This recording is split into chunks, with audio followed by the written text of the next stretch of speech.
बात कर रहे हैं आज हम अपनी उस मेथड का जो कि हमने प्रीवियस वीडियो में किया था। शॉर्ट टाइम पीरियड का हम अल्पकाल अवधि का तीसरा कह सकते हैं नियम जो हम पढ़ रहे थे, लॉ ऑफ डिमिनिशिंग रिटर्न, यानी कि आपका उत्पत्ति ह्रास नियम। लॉ ऑफ डिमिनिशिंग रिटर्न को हमने 2 पार्ट के कंसेप्ट में डिवाइड किया था। फर्स्ट है ट्रेडिशनल कंसेप्ट जिसे हम परंपरागत अवधारणा कहते हैं, और दूसरा है मॉडर्न कंसेप्ट। प्रीवियस वीडियो में हम लोगों ने ट्रेडिशनल कंसेप्ट को यानी परंपरागत अवधारणा को पूरा समझ लिया था। अब हम बात कर रहे हैं मॉडर्न कंसेप्ट यानी कि आधुनिक अवधारणा। देखिए, मॉडर्न कंसेप्ट को देने वाले कौन थे? प्रोफेसर स्टिग्लर थे, प्रोफेसर सिल्वरमैन थे, प्रोफेसर बैनम थे और प्रोफेसर श्रीमती जॉन रॉबिन्सन थी। उनके अनुसार क्या कहना था कि जो लॉ ऑफ डिमिनिशिंग रिटर्न होता है ये सिर्फ एग्रीकल्चर पे ही लागू नहीं होता, यानी कि कृषि पर लागू नहीं होता। इसके अलावा भी बहुत से ऐसे फैक्टर हैं जिस पे ये नियम लागू होता है, यानी कि हम इम्प्लीमेंट कर सकते हैं। जैसे फॉर एग्जांपल हम बात करें इंडस्ट्रियल सेक्टर की, या फिर हम बात करें कंस्ट्रक्शंस की, यानी कि भवन निर्माण हो गया आपका, ठीक है। तो इस टाइप के सेक्टर में भी ये लॉ वर्क करता है, यानी कि ये नियम कार्य करता है।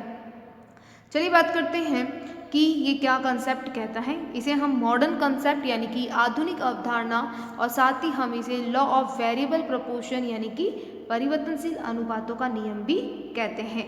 सबसे पहले हम एक डेफिनेशन से इसके बारे में बात करते हैं, जो कि डेफिनेशन दी है प्रोफेसर स्टिग्लर ने। वो क्या कह रहे हैं अपनी इस डेफिनेशन में, देखिए। If by keeping the units of other factor of production as constant, equal units of any one factor is increased, MP will diminishing after certain limit। बहुत ही अच्छी डेफिनेशन दी थी। ये डेफिनेशन किसने दी थी? प्रोफेसर स्टिग्लर ने।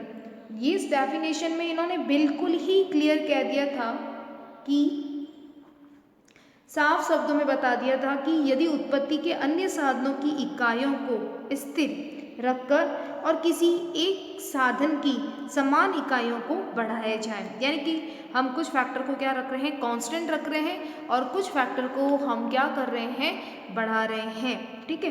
तो इससे क्या रिजल्ट आएगा? इससे रिजल्ट आएगा कि हमारी जो सीमांत उत्पादकता है उसमें क्या आ जाएगी? एक सीमा के बाद में कमी आने लगेगी।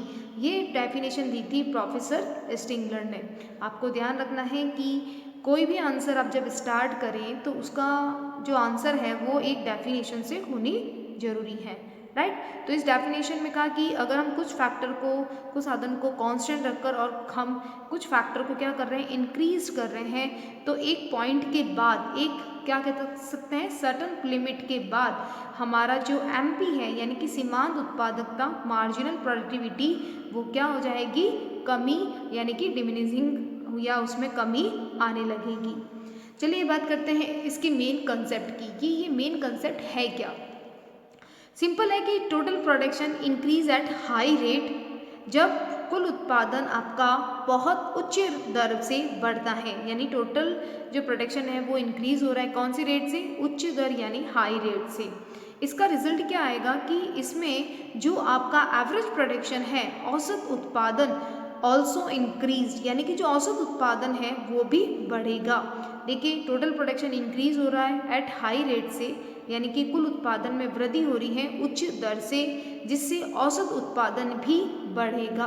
क्लियर है? इसे क्या रिजल्ट आ रहा है? But fail in MP, MP का मतलब क्या हो गया? मार्जिनल प्रोडक्टिविटी, यानी कि जो सीमांत उत्पादकता है, start after a certain point, वो जो एक निश्चित समय के बाद में, एक निश्चित बिंदु के बाद में आपकी जो ये सीमांत उत्पादन है वो धीरे धीरे क्या होती है? नीचे गिरने लगती है, ठीक है। स्टार्ट हो जाती है नीचे गिरना।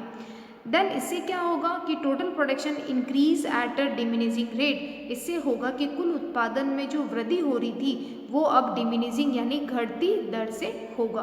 देखिए ये होता है आपका कीवर्ड जो आपको इसका कंसेप्ट बताता है।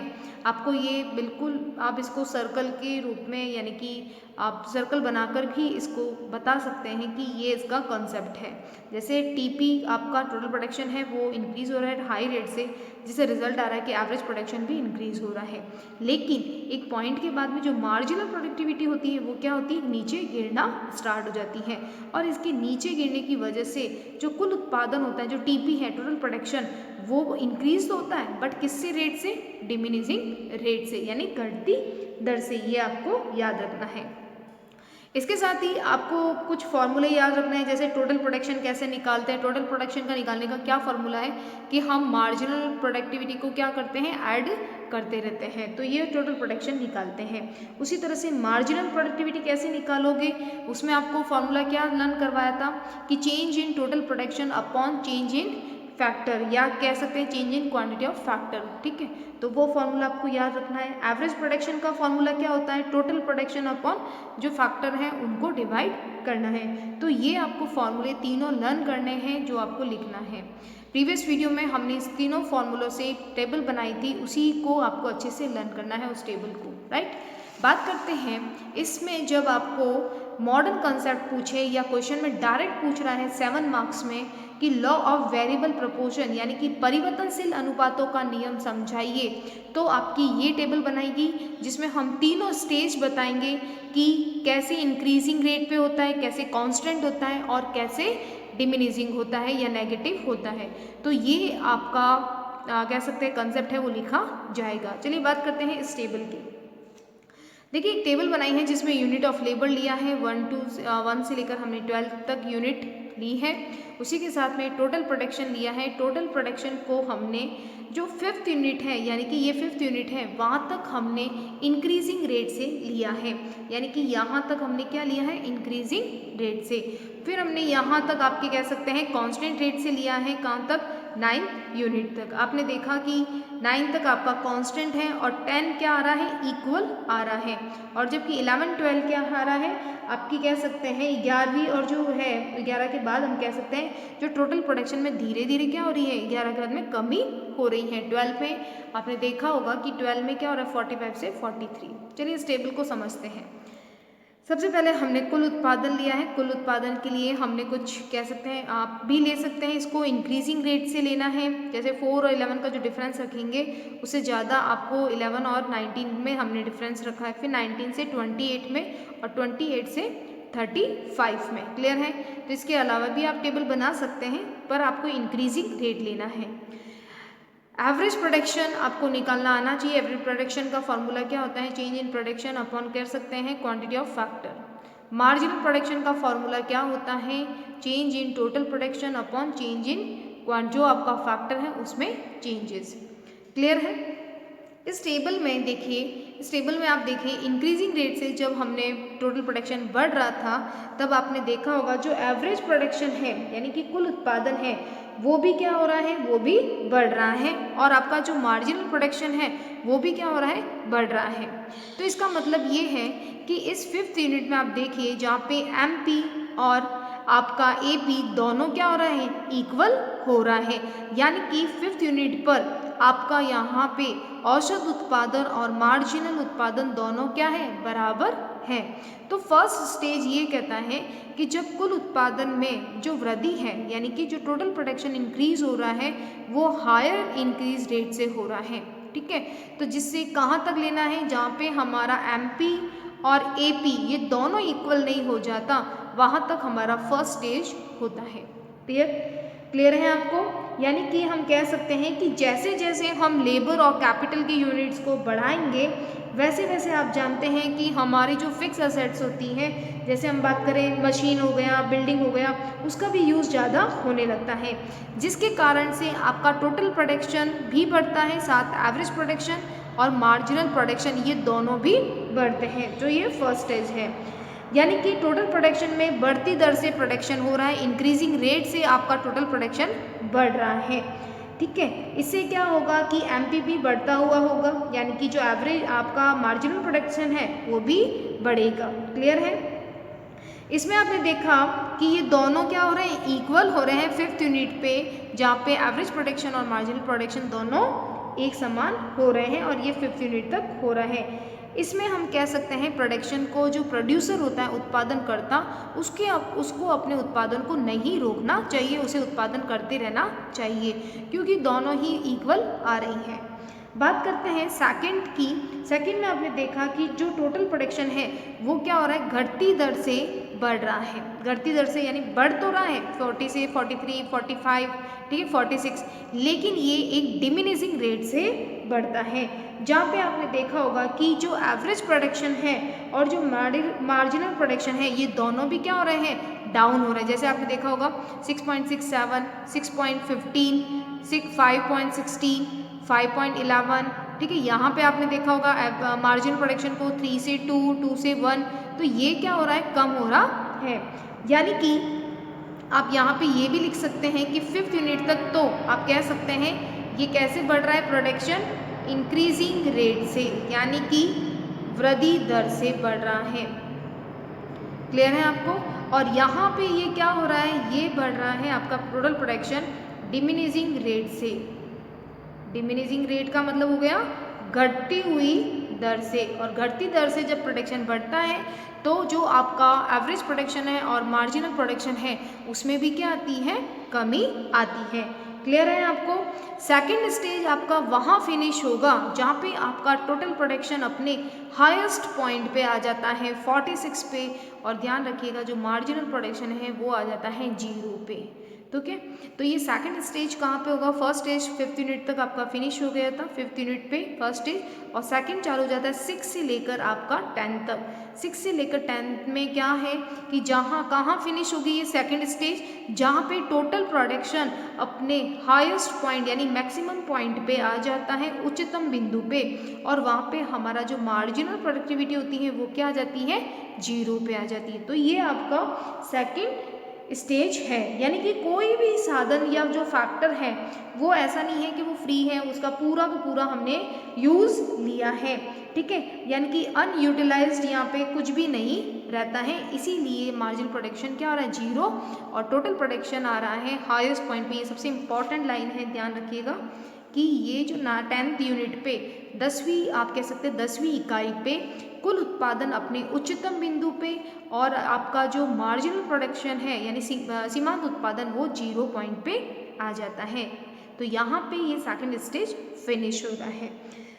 बात करते हैं थर्ड स्टेज की, तीसरे स्तर की। तीसरा स्तर क्या कह रहा है कि इस अवस्था में जैसे ही हम वेरिएबल फैक्टर को इंक्रीज करते हैं, जो परिवर्तनशील साधन थे उनको इंक्रीज करेंगे, जैसे 11 से हमने क्या किया, 12 किया है। ठीक है, तो यहाँ पे क्या होगा कि टोटल प्रोडक्शन है उसमें गिरावट आने लगेगी। हाँ, यहाँ पे तो डिमिनिशिंग रेट से बढ़ तो रहा था, और लेकिन यहाँ पे तो वो क्या हो रहा है, बिल्कुल कम हो रहा है, जैसे 45 से 43 पे आ गया। अब यहाँ पे कुल उत्पादन कम होता रह रहा है, और यहाँ पे मार्जिनल प्रोडक्टिविटी अब क्या हो गई, नकारात्मक यानी कि नेगेटिव होने लग गई। तो हम कह सकते हैं कि जब टोटल प्रोडक्शन में आप कह सकते हैं डाउन फ्लो आता है या गिरावट आती है, तो वहाँ पे मार्जिनल प्रोडक्टिविटी यानी सीमांत उत्पादकता ऋणात्मक हो जाती है। इस अवस्था में आप देखते हैं, इस सिचुएशन में आप देखते हो कि जो एवरेज प्रोडक्शन है वो भी कम हो रहा है, जैसे 4.10 से 3.60 पे। इसका मतलब है कि ये अवस्था जो है वो, ये सिचुएशन जो है, ये स्थिति MP नेगेटिव हो रहा है और TP में डाउन स्लोप आ रहा है यानी गिरावट आ रही है, जो कि 11 और 12 यूनिट में आपको दिखाया जा रहा है। क्लियर है? तो ये 3 स्टेज थे, ये बहुत इंपॉर्टेंट डायग्राम है। इसमें आपने देखा कि हमने फर्स्ट से लेकर 5th यूनिट में देखा इंक्रीजिंग रेट से यानी बढ़ती हुई दर से उत्पादन बढ़ रहा था। ठीक है, इससे आपको एवरेज प्रोडक्शन और मार्जिनल प्रोडक्शन दोनों ही बढ़ रहा था। तो ये कहाँ तक हम फर्स्ट स्टेज को मानेंगे, जहाँ पे ये दोनों इक्वल नहीं हो जाए। कौन दोनों? MP और AP। क्लियर है? बात करते हैं सेकंड स्टेज की। सेकंड स्टेज वहाँ से स्टार्ट होगा जहाँ पे आपका टोटल प्रोडक्शन वो है डिमिनिशिंग रेट यानी घटती दर से बढ़ेगा। बढ़ तो रहा है, इंक्रीज होगा टोटल प्रोडक्शन, बट रेट कौन सी होगी, डिमिनिशिंग रेट। आप चाहें तो एक कॉलम यहाँ बना सकते हैं रेट को अब प्रेजेंट करने के लिए, आप बता सकते हो कि कौन सी दर से क्या हो रहा है, ठीक है। तो यहाँ पे आपने बताया डिमिनिशिंग रेट से, तो डिमिनिशिंग रेट से ये उत्पादन बढ़ रहा है। लेकिन सेकेंड स्टेज फिनिश का होगा, जहाँ पे आपने देखा कि टोटल प्रोडक्शन 10वीं इकाई पे यानी 10 यूनिट पे टोटल प्रोडक्शन हायर पॉइंट को मैक्सिमम पॉइंट पे आ रहा है और एमपी यानी मार्जिनल प्रोडक्टिविटी क्या हो रही है, 0 हो रही है। तो यहाँ पे सेकेंड स्टेप है वो फिनिश हो जाएगा।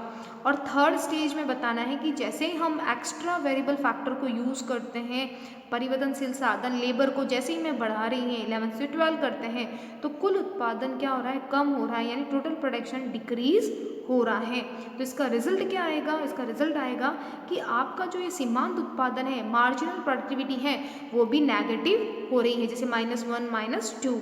और आपका जो औसत उत्पादन है, एवरेज प्रोडक्शन, वो भी कम हो रहा है। तो ये जो 11 और 12 यूनिट है, ये आपकी बता रही है थर्ड स्टेज को। क्लियर है। इसी को ही हम डायग्राम से प्रेजेंट करते हैं कि क्या होता है डायग्राम। चलिए बात करते हैं इसके डायग्राम की। हमने OX पे बताया है यूनिट्स, लेबर और कैपिटल की। क्लियर है, लेबर एंड कैपिटल। OY पे हमने प्रोडक्शन यूनिट्स या क्वांटिटी बताई है। देखिए ये क्या बता रहा है, ये हमारा टोटल प्रोडक्शन को बता रहा है। ये जो आपका ड्रॉ किया गया है वो है मार्जिनल प्रोडक्शन को, और ये जो लाइन है आपकी वो बता रही है आपका एवरेज प्रोडक्शन को। सिंपल है, जो हमने डायग्राम में प्रेजेंट किया है वही आपने टेबल में देखा है। देखिए क्या बता रहा है ये डायग्राम, कि ये जो सबसे पहले बात करते हैं कि यहाँ से ये क्या हो रहा है, टोटल प्रोडक्शन बढ़ रहा है। यहाँ से स्टार्ट होगा हमारा फर्स्ट स्टेज, जहाँ पे आपने देखा कि टोटल प्रोडक्शन क्या हो रहा है, कंटिन्यू बढ़ रहा है, जहाँ पे हमने F पॉइंट लिखा है। तो F पॉइंट पे कुल उत्पादन तीव्र गति से बहुत फास्ट ग्रोथ करके टोटल प्रोडक्शन बढ़ रहा है, जिससे आप कह सकते हैं कि OF से हम कह सकते हैं कि हमारा टोटल जो प्रोडक्शन है वो बिल्कुल हाई स्पीड से बढ़ रहा है। क्लियर है। यहाँ पे बात करते हैं कि OM से कभी भी कम और ON से ज़्यादा वो अपने श्रमिक को नहीं लगाएगा। लेबर को कहाँ तक OM से वो कम नहीं लगाना चाहता है उत्पादनकर्ता यानी प्रोड्यूसर, और ON से वो ज़्यादा नहीं लगाएगा। ध्यान रखिएगा, ON ये लिमिटेड है, यहाँ तक लेबर को लगाएगा, लेकिन OM से कम नहीं लगाएगा। ये आपको ध्यान रखना है इस डायग्राम में।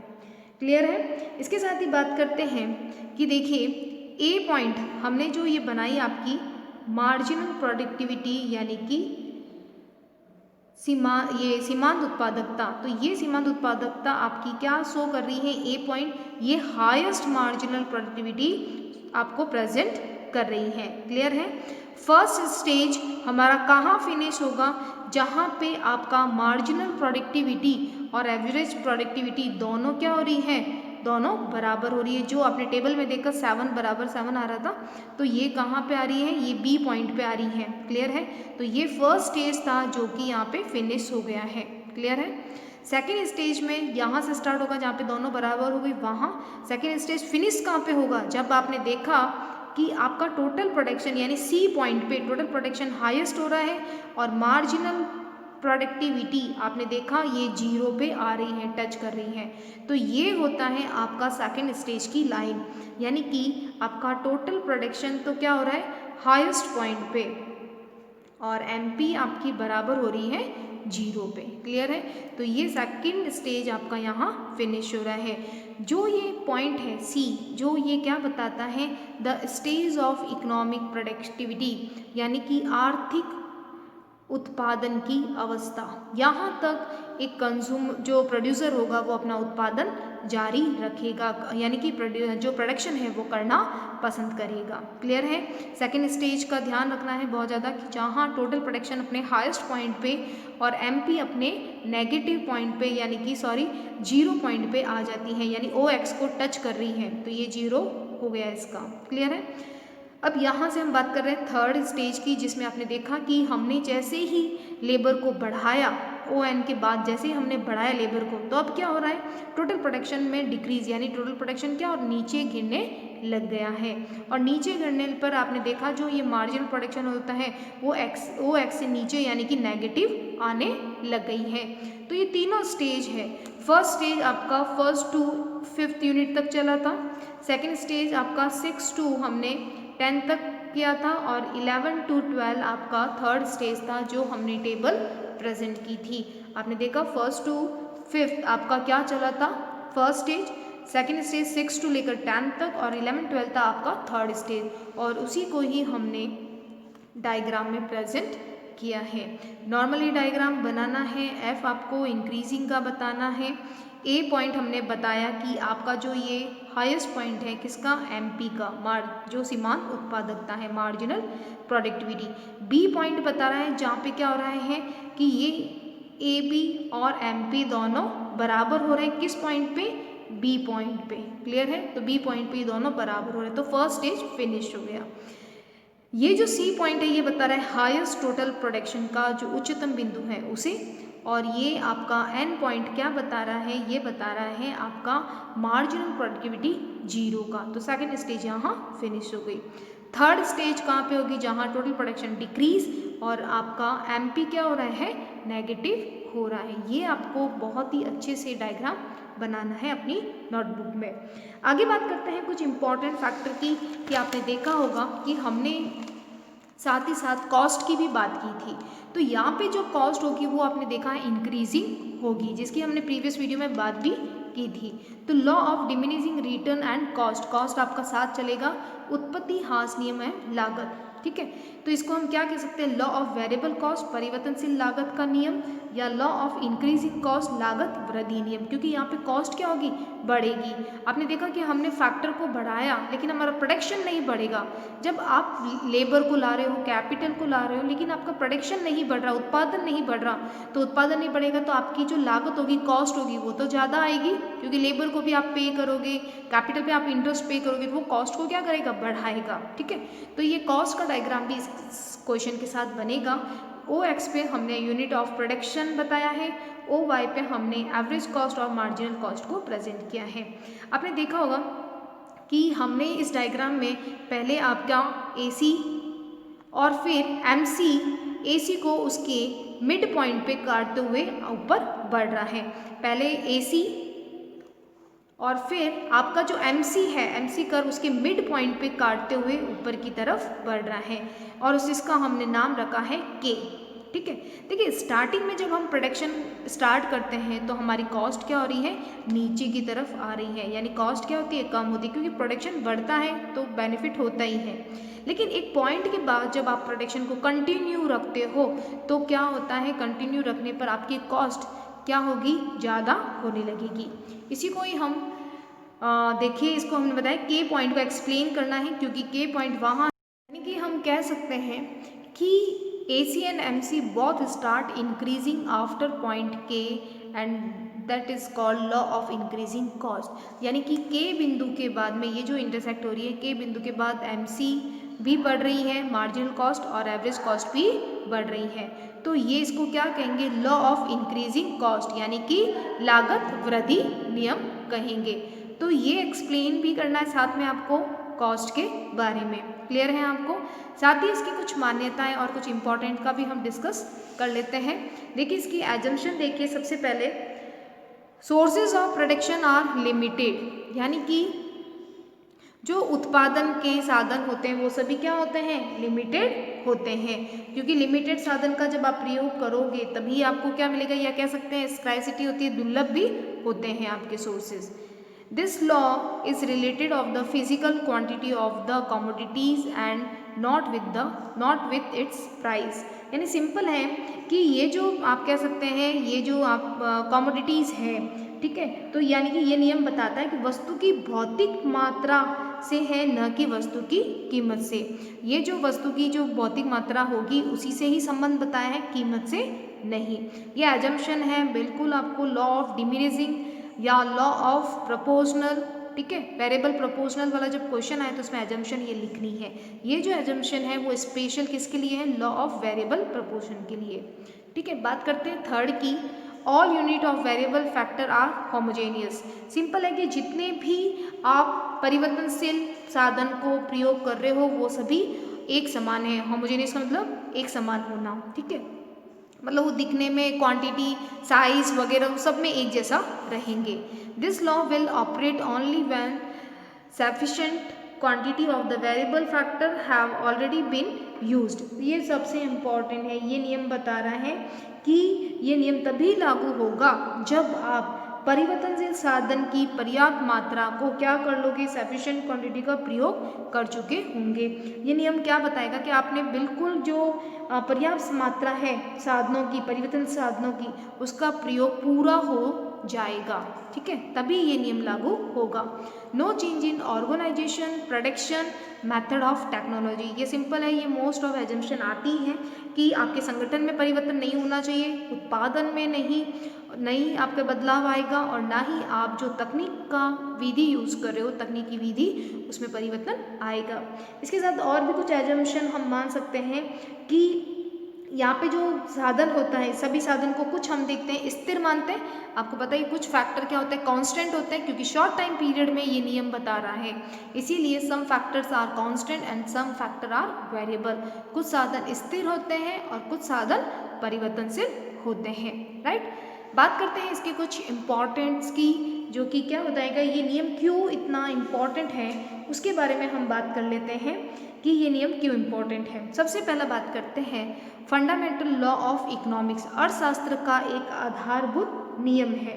देखिए ये जो नियम है लॉ ऑफ डिमिनिशिंग, ये एक अर्थशास्त्र का यानी हमारी इकोनॉमी का सबसे इम्पॉर्टेंट लॉ है, क्योंकि ये नियम ही हमें बताता है कि ये सिर्फ एग्रीकल्चर यानी कि कृषि पे लागू नहीं होता, ये इंडस्ट्रियल सेक्टर में, औद्योगिक सेक्टर में आप कह सकते हैं कि जो मकान निर्माण हो गया यानी कि कंस्ट्रक्शन हो गया, उसमें भी ये नियम लागू होता है, ठीक है, कि एक सर्टन पॉइंट, एक निश्चित पॉइंट के बाद उसमें हर चीज़ में क्या आती है, गिरावट आने लगती है, यानी कि लॉ ऑफ डिमिनिशिंग जो होता है रिटर्न, वो वर्क करता है। यानी कि ये नियम एक अर्थशास्त्र का सबसे आधारभूत नियम है, जो कि कृषि के अलावा अन्य क्षेत्र, अदर फैक्टर पे भी लागू होता है। नेक्स्ट है basis of Malthus population theory. देखिए माल्थस कौन था, माल्थस ने ही जनसंख्या का सिद्धांत दिया था। माल्थस जो है वो जनसंख्या की थ्योरी के लिए फेमस थी, एक इकोनॉमिस्ट थे, उन्होंने दिया था पॉपुलेशन थ्योरी।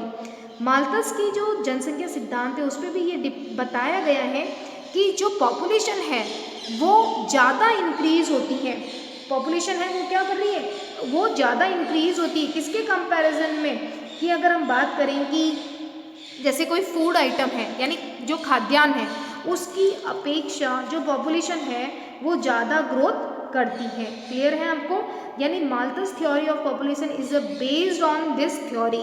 माल्थस थ्योरी ने बताया कि जो पॉपुलेशन में ग्रोथ होती है वो फास्टर है कंपैरिजन टू, आप कह सकते हैं फूड गेन जो होते हैं उनके कंपैरिजन में, जो खाद्यान्न होते हैं उनके कंपैरिजन में पॉपुलेशन में ज़्यादा ग्रोथ होती है। क्लियर है आपको, तो यानी कि हम कह सकते हैं कि पॉपुलेशन ज़्यादा ग्रोथ करेगी और आपके फूड है वो कम होंगे, तो सिंपल है कि जो हमेशा कमी बनी रहेगी। तो पॉपुलेशन ज़्यादा बढ़ रहे हैं और जो फूड गेन्स हैं वो आपके क्या हो रहे हैं, वो अनाज जो आपके हैं वो उसमें कम वृद्धि हो रही है, तो ज़्यादा किस में हो रही है, पॉपुलेशन में, और फूड गेन कम बढ़ रहे हैं, तो सिंपल है लॉ ऑफ डिमिनिशिंग वर्क करता है। Base of Ricardian rent theory यानी रिकार्डो के लगान सिद्धांत का आधार। देखिए प्रोफेसर रिकार्डो थे, डेविड रिकार्डो, जिन्होंने बहुत ही इम्पोर्टेंट रेंट की थ्योरी दी थी, लगान की थ्योरी दी थी। आगे हम लोग 4th यूनिट में इसके बारे में बहुत ज़्यादा डिटेल में बात करेंगे कि रेंट की थ्योरी क्या है, लेकिन इम्पॉर्टेंट मैं बता देती हूँ कि इन्होंने सिर्फ फोकस किया था लैंड पे, भूमि पे ध्यान दिया था। उन्होंने कहा था कि अगर आपको कोई लैंड मिले, कोई भूमि का टुकड़ा मिले, तो आप कौन सी भूमि को सेलेक्ट करोगे, जो बहुत ज़्यादा प्रोडक्टिविटी दे, बहुत ज़्यादा उत्पादन करने वाली भूमि को आप सेलेक्ट करोगे। तो सिंपल है वो ज़्यादा हमें क्या देगी, ज़्यादा आपको सरप्लस देगी, आपको ज़्यादा रेंट देगी, ठीक है। लेकिन जो कुछ ऐसी लैंड भी होती हैं जो कि कह सकते हैं बिना प्रोडक्टिविटी होती हैं, जो आइडल लैंड होती हैं, जो बिल्कुल जिस पे कोई भी उत्पादन नहीं हो पाता, तो वो कह सकते हैं कि उसके कंपैरिजन में रेंट किस पे मिलता है, जो हमारी ज़्यादा प्रोडक्टिविटी वाली होती है। तो इसका मतलब ये है कि लैंड का कुछ पार्ट जो होती है इंपॉर्टेंट होती है, उस पे कह सकते हैं कि ज़्यादा रेंट मिलता है, और कुछ लैंड ऐसी होती है जिस पे रेंट हमको नहीं मिलता है। तो ये सिद्धांत अगर हम लॉ ऑफ डिमिनिशिंग रिटर्न पढ़ें तो तभी हम कह सकते हैं कि रिकार्डो का जो कंसेप्ट है वो भी इस सिद्धांत पे कह सकते हैं डिपेंड करता है। बात करते हैं इंक्रीजमेंट फॉर इन्वेंशन यानी कि आविष्कारों को प्रोत्साहन। सिंपल है कि आप आविष्कार कब ज़्यादा करेंगे, जब आप देखेंगे कि उत्पत्ति ह्रास नियम लॉ ऑफ डिमिनिशिंग रिटर्न है वो वर्क कर रहा है, तो आप क्या चाहेंगे कि आप चाहेंगे कि मैं ज़्यादा से ज़्यादा रिसर्च करें, कुछ ना कुछ कह सकते हैं कि आविष्कार करें, इन्वेंशन करें, जिससे कि इस नियम को हम क्या कर सकते हैं, कुछ टाइम के लिए हम कह सकते हैं इसको रोक सकें। ठीक है, तो इसलिए आज के टाइम में जो भी मनुष्य है वो इसीलिए रिसर्च करता है ताकि लंबे समय तक जो हम कह सकते हैं इस जो डिमिनिशिंग रेट आ रही है यानी जो गिरावट आ रही है उसको कंट्रोल कर पाए। तो आप कह सकते हैं कि आविष्कार का जो मेन कारण है या रिसर्च का जो मेन कारण है, जो खोज करते हैं उसके लिए जो प्रेरणा मिलती है वो हमें लॉ ऑफ डिमिनिशिंग यानी जो गिरावट आती है, कमी आती है, तभी हम कुछ और करने के बारे में, कुछ रिसर्च करने के बारे में सोचते हैं। तो ये मेन इसकी प्रेरणा मोटिवेट का एक रीज़न भी मिलता है कि हम इन्वेंशन करें, क्योंकि जब गिरावट आती है, जब डिमिनिशिंग होता है, तभी हम लोग ज़्यादा रिसर्च करने की कोशिश करते हैं। सिंपल है कि जब ज़्यादा आपको सही सब कुछ मिल रहा है तो आप रिसर्च और कह सकते हैं इन्वेंशन क्यों करेंगे, है ना। तो ये सिंपल है कि ये नियम जो लॉ ऑफ डिमिनिशिंग है, जो कि आपका कह सकते हैं उत्पत्ति ह्रास नियम है, यही ज़्यादा मोटिवेट करता है आपको रिसर्च और इन्वेंशन के लिए। बात करते हैं measurement of standard of living of people, लोगों के जीवन स्तर का माप। देखिए ये क्या कह रहे हैं कि किसी भी देश या किसी भी क्षेत्र के लोगों का जीवन स्तर इस नियम से प्रभावित होता है। आप देखते हैं कि किसी देश में जनसंख्या है, ठीक है, यदि जनसंख्या अन्य साधनों जो भूमि हो गया, आपका लैंड हो गया, कैपिटल हो गई, टेक्निक्स है, उसकी अपेक्षा अगर आपकी पॉपुलेशन ज़्यादा ग्रोथ करती है तो अब सिंपल है कि उत्पत्ति ह्रास नियम लागू होगा, क्योंकि लोगों का जो लिविंग ऑफ स्टैंडर्ड है वो नीचा चला जाएगा। अगर आपकी पॉपुलेशन ज़्यादा ग्रोथ कर रही है लेकिन जो लेबर है वो ट्रेन नहीं हो रहे हैं, ठीक है, कैपिटल है वो कम है, आपकी टेक्नोलॉजी यानी तकनीकी कम है, इन सब में गिरावट है, तो सिंपल ये पॉपुलेशन जब बढ़ेगी तो इन सब में तो गिरावट आ रही है, कमी आ रही है ही नहीं हमारे पास, तो लोगों का लिविंग स्टैंडर्ड जीवन स्तर कैसा होगा, नीचे की तरफ डाउन में होगा, क्योंकि यहाँ पे पॉपुलेशन जो जनसंख्या है वो इतनी ज़्यादा बढ़ रही है और हमारे पास में ट्रेन लेबर नहीं है, कैपिटल नहीं है, टेक्नोलॉजी नहीं है कि हम ज़्यादा प्रोडक्टिविटी उत्पादन कर पाएँ, तो यहाँ पे लोगों का लिविंग स्टैंडर्ड क्या हो जाएगा, डाउन होने लग जाएगा। क्लियर है आपको। और अगर इसके ऑपोजिट बात करें कि हमारी पॉपुलेशन कम है लेकिन हमारे पास टेक्नोलॉजी अच्छी है, हमारे पास कैपिटल अच्छा है, वो ज़्यादा है, लेबर ज़्यादा है, ये ज़्यादा है, तो सिंपल है लिविंग ऑफ स्टैंडर्ड क्या होगा, ज़्यादा होगा। क्लियर है आपको। तो ये था आज का पूरा concept law of variable proportion यानी कि परिवर्तनशील अनुपातों का नियम। आपको जब क्वेश्चन आए तो आपको वो जो टेबल 3 स्टेज वाली और विद डायग्राम वाली जरूर एक्सप्लेन करनी है। Okay, thank you.